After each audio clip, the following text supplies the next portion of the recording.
All right, Alexandra, let's talk about this Bloomberg article with the title Saudi Arabia says they're open to settling trade in other currencies. And this is getting quite a lot of talk and discussion around this article. The fact that Saudi Arabia is open to settling outside of the USD. We have a whole lot of other countries that are settling trade outside of the USD right now and are working on big trade deals with each other outside of the USD. Russia, India, Iran, China, Russia. I mean, it's happening, and it's happening a lot faster thanks to the policies, I would say, thanks to the policies of Joe Biden. What do you think?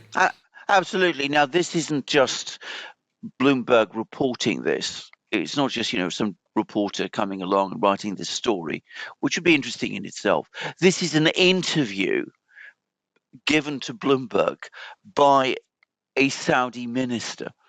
He's actually gone on record and saying that Saudi Arabia is absolutely prepared from now on to accept payment in any currency that is appropriate. And he mentioned the euro, he mentioned the dollar, but he also mentioned the Chinese currency, the RMB. And that's the key one, because of course we had Xi Jinping coming to Saudi Arabia a short time ago. He had a meeting with MBS and other members of the Saudi court. He also, of course, met a lot of the other leaders of the Arab world and of the Gulf states, who are still the core of OPEC. He's got excellent relations, of course, with the Russians. So you see that the Chinese are now maneuvering to fill the place that the US used to fill as being, the big oil importer, paying for oil in its currency. And the Saudis are going along with it.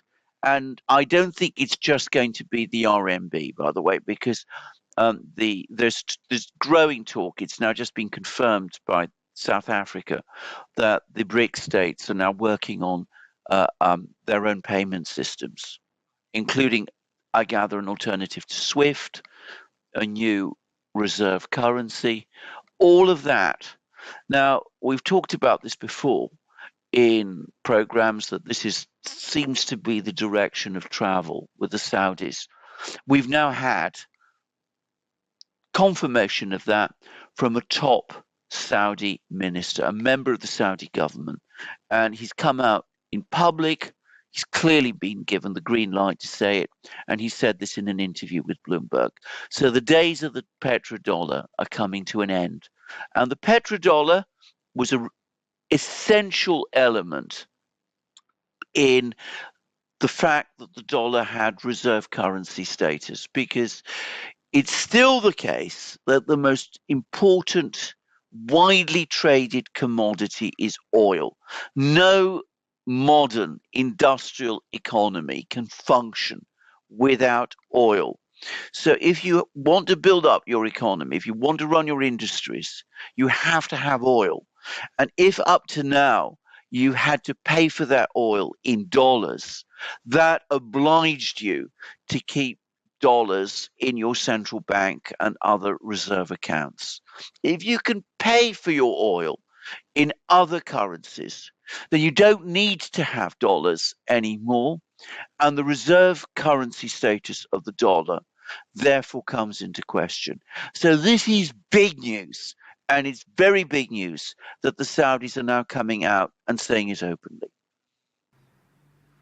What other big deals are you anticipating in 2023?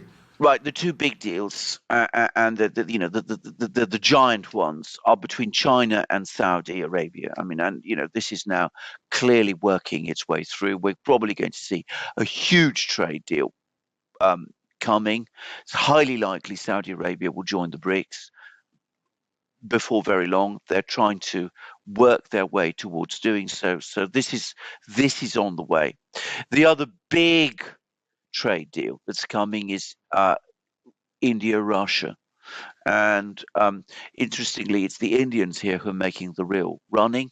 They've come up with a huge list of items of export goods that they want to be able to export to Russia, all the way up to our AI, top electronic and that kind of product, software, those sort of things.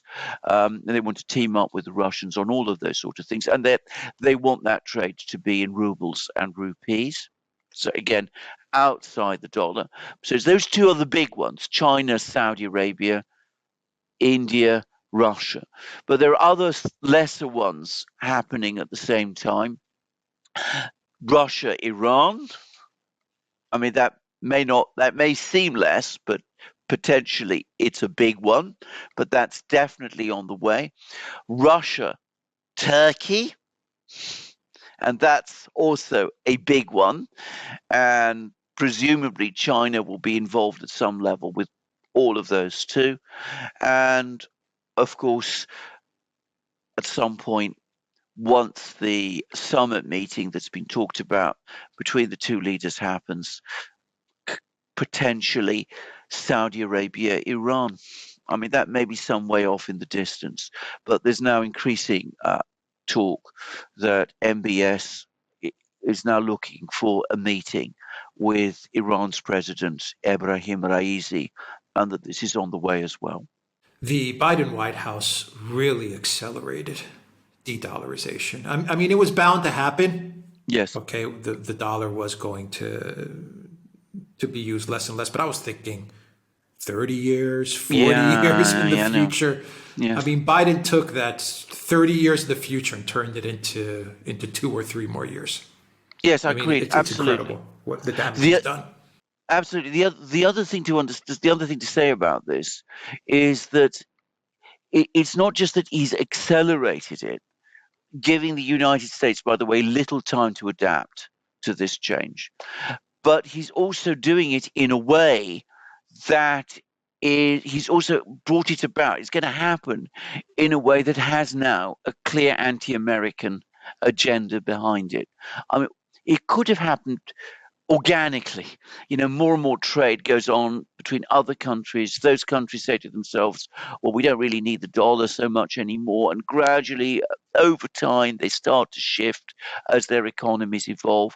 Might not have been specifically an anti-American thing. What Biden has done is, because he's tried to use the dollar, US dollar, dominance, the reserve position of the dollar, as an instrument of economic war, he's scared the rest of the world, the Chinese, the Indians, the Russians, the Saudis, everybody. And they say to themselves, well, look, we can't use the dollar because it isn't safe. So they're now not only going out of the dollar, but they're doing it with an agenda to protect themselves from the United States. And that is almost by definition an anti-American agenda. Okay, we will end it there at theduran.locals.com. Also look for us on Rockfin and the Duran shop. 10% off. Use the code GOODDAY. Take care.